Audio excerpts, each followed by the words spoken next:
Looks like we're all gathered here. Well, all right, I guess I'll get rolling then.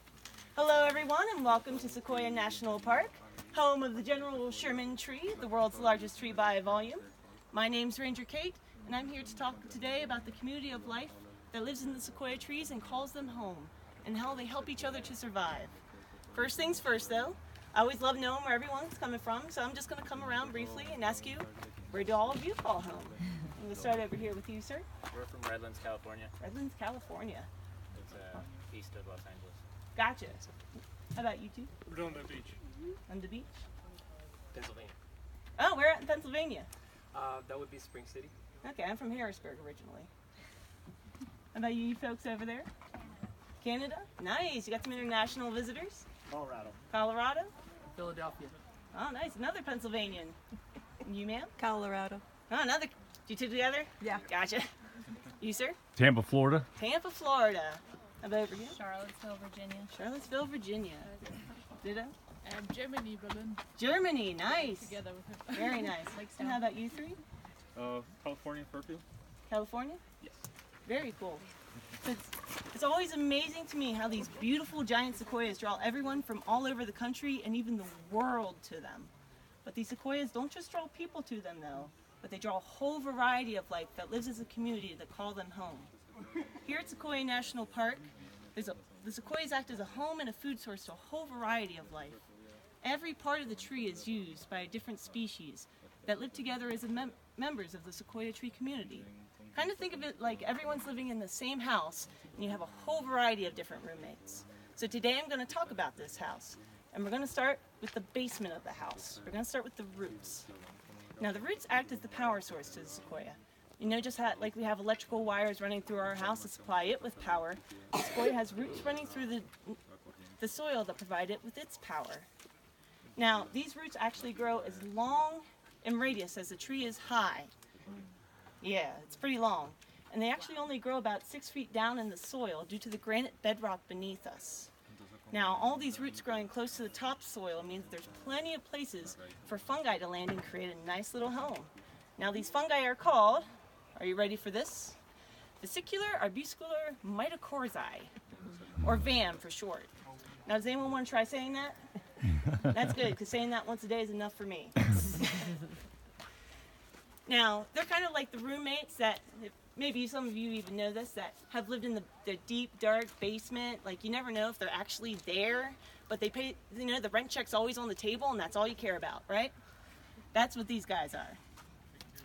Now, a surefire way to actually know if that roommate is there is to look for this, oh, it fell over. Oh no! You're gonna look for this guy. And this guy is known as the snow plant. And I'm going to pass him around. But these snow plants are beautiful red parasitic plants that attach themselves to the fungi. I'll let you pass that around. Now, these guys actually leach nutrients off the tree and the fungi. They're freeloaders. They're that roommate that lives off your couch for 4 months and doesn't pay you a dime. But if you see one of those snow plants, that's a surefire way to know that a fungus has found its way on a nice healthy root. Now that we've talked about the basement, we're going to go to the foundation of the tree. And our foundation is kind of like a mansion. We're going to talk about this trunk. It's enormous, as you can see. The General Sherman itself is actually 103 feet in circumference, and the tree itself is over 270 feet high. Now, if you hollowed out the General Sherman and you filled that with water, you would actually have enough water in there to provide you with 9,200 baths. That is a bath every single day of your life for the next 26 years. Now, all this space, of course, means there is plenty of places for critters to make their own custom critter condo. And two of those critters, I'm going to mention this guy here, is the white-headed woodpecker. Now, the white-headed woodpecker will just carve a little cavity inside the tree and create a nice little roost. And the other little critter that calls these cavities home is the duckless squirrel, but you may know him as the chicory. And the chicory will actually use these cavities and build a nice little nest to live in. And I'll pass these around for you guys to see too.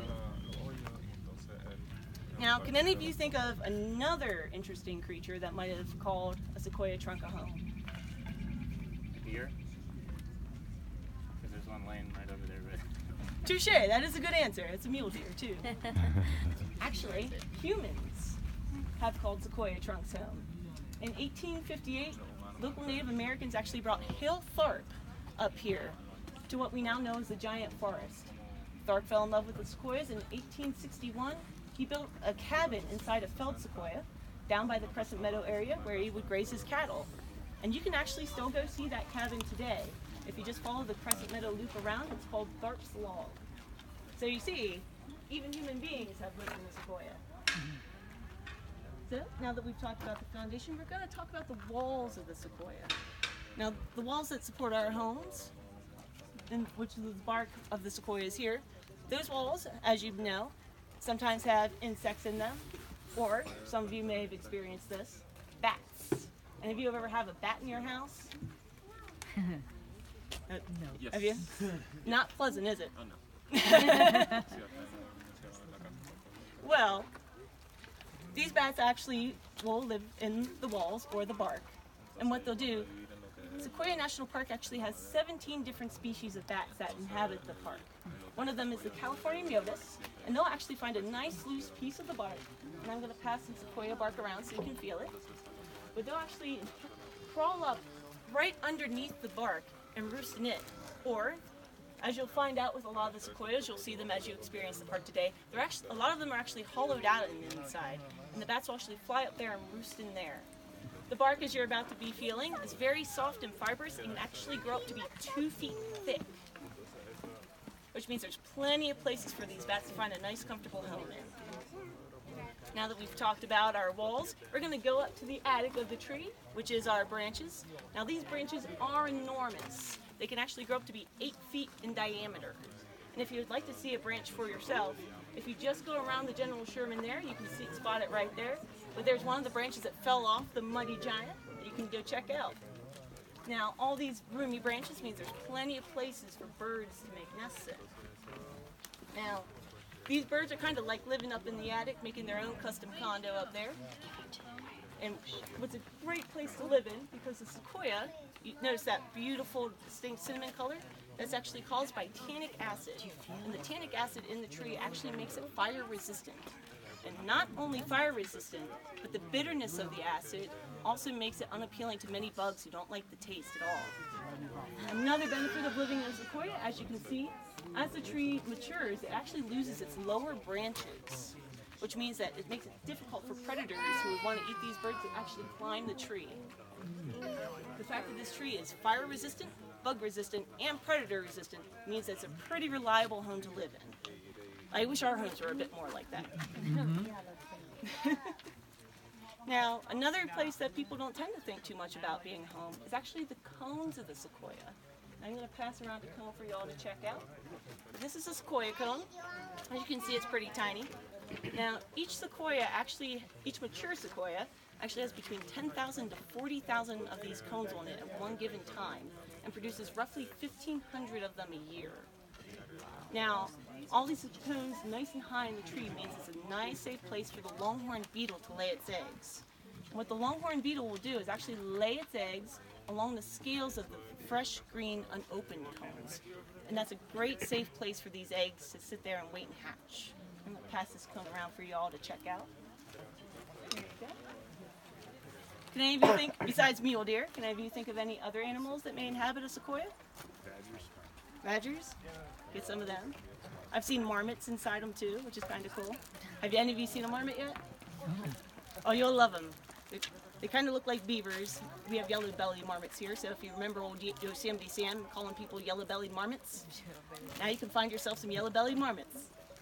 But yeah, so we have a whole bunch of creatures that actually live as a community here in these sequoias and call them home. And just like our homes, you know how our homes can be threatened by weather and bugs and other problems, well, sequoias have these issues too. Now these are pretty hardy trees to be sure, but the last couple years have been difficult on the sequoias here in the park. California has been a drought from 2012 to 2016, and the sequoias and other trees have been weakened and stressed due to this. Bark-eating beetles, also known as bark beetles, which we've never actually seen in these trees before, have actually started infiltrating them, and we've had trees die from them because these beetles have eaten them from the inside out. Ants, termites, and a whole slew of other bugs also eat away at the foundation of the trees, only weakening them further. Now, scientists are expecting that as the droughts to become more frequent and more severe if the climate does continue to warm, which means that these pests are only going to bother these sequoias further and threaten their survival. However, fortunately, the lovely community that does reside in these trees also helps protect it against these struggles. They share a reciprocal relationship that protects and benefits them both. So remember that roommate that's hiding in the basement that you completely forgot about until I mentioned him again? So these fungi are actually really great to have around. They actually act as an extension of the tree's root system and provide the tree with vital things like water and nutrients like nitrogen and phosphorus. And the tree in exchange will give the fungi vitamins and sugars that it creates when it photosynthesizes. And remember that freeloader that's living on your couch, the snow plant? Well, he may be leaching nutrients off the fungi in the tree, but he still does provide nutrients for the birds and the insects of the area. Now, the bats and the birds that live in the bark and the branches of the tree, they actually eat the insects like the bark beetle. So these guys are actually helping protect the tree as well. So the tree provides them with a nice, comfortable, safe home, and they actually provide the tree with protection from these insects. So it's and these insects are nice and close to home, which means it's kind of like having fast food right next door. You remember that Pizza Hut? Yeah, think of it as like having a Pizza Hut next door. You know, if you like bugs for topping, but no crispy crust. It's gluten-free material for you. Now, the other two that I've mentioned and passed around, the chicory and the longhorn beetle, they actually help the sequoias in their reproductive cycle. As I'd mentioned, both of these bugs and the chicory, they eat the scales of the sequoia, but not the seeds. So the scales will open up, and the seeds are released up to 300 feet to the forest floor, where they hopefully find a nice patch of soil and germinate, and baby sequoias grow. So they're actually very vital to the sequoia's reproductive cycle. So as you can see, these animals and the sequoias help protect each other and ensure each other's survival. But there is another member of the sequoia tree community that does continue to protect it. Can any of you guess what it is? To give you a hint, they also live in the tree trunks. It's humans. Humans have been living in these forests and protecting them for thousands of years, and hopefully will continue to do so for years to come. Now, there are a few simple things that we who are gathered here today can do to help protect these sequoias and protect the wildlife here. So I'm just going to rattle off a few of them, and I'm sure you've heard them before, but it's what we do. We like to make sure it's ingrained in the brain. Number one, carry in and carry out. Don't litter or throw things out your window. Use the recycling bins or the trash cans found all throughout the park. Number two, if you are camping, please make sure that your fire is fully contained and extinguished.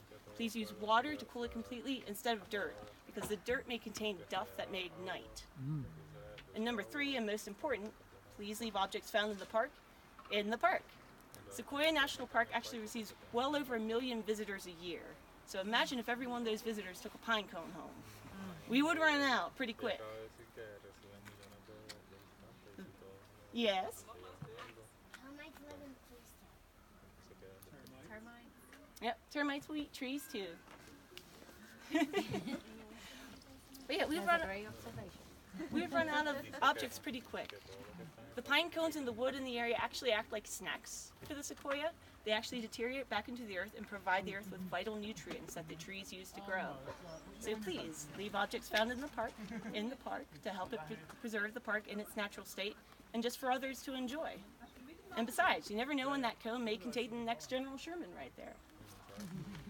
So can any of you think of any other things we could do to perhaps protect the sequoias? You got one. Chop them down. Not chop them down, huh? That's definitely the better option right there. Yeah, let's keep them here. We prefer to keep our trees alive and healthy. Yeah, it's like these few simple things make a huge impact in helping us preserve the trees and the wildlife found here. And not only just preserving the trees and the wildlife, but it also helps people to enjoy the park, now and in the future. Fortunately, the people that came before us had the foresight to realize the importance of preserving these trees, which we all, thankfully, have the opportunity to enjoy today. Kiltharp loved these trees. Once again, in 1861, he built his cabin into a fallen sequoia. And along the way, he had many visitors who came along the way that marveled at the splendor of these trees. Some of them names that you may already know. John Muir, who was a naturalist pivotal in establishing this park, or James Wolverton, who named our beloved sequoia tree. Both these men, and many more who saw the sequoias, devoted their lives to protecting these trees and ensuring that future generations could enjoy them just as much as they did. Sequoia National Park was established on September 25th, 1890 to make sure that these trees remain standing tall and to protect them for the future. Today, their legacy lives on in people like you and me, and people from all over the world. We may not use the sequoia tree as a home anymore, but the sequoias do provide us with a community. I mean, think about it. Every single one of us gathered here today is here because of these trees. We're marveling in awe at their size, we're relishing our time spent in their presence, and we're going to leave with fond memories of these sequoias. Every single one of you here is a member of the sequoia tree community, that we all are here to share fond memories of these trees that we love and protect. I would like to end today on a note from a quote with John Muir, who I do think said it best. One touch of nature makes the whole world kin. Thank you, everyone. If you have any questions, I'll be here for the next couple of minutes. A Please nice enjoy round of Sequoia. applause for Cate. Oh, thank you, thank you.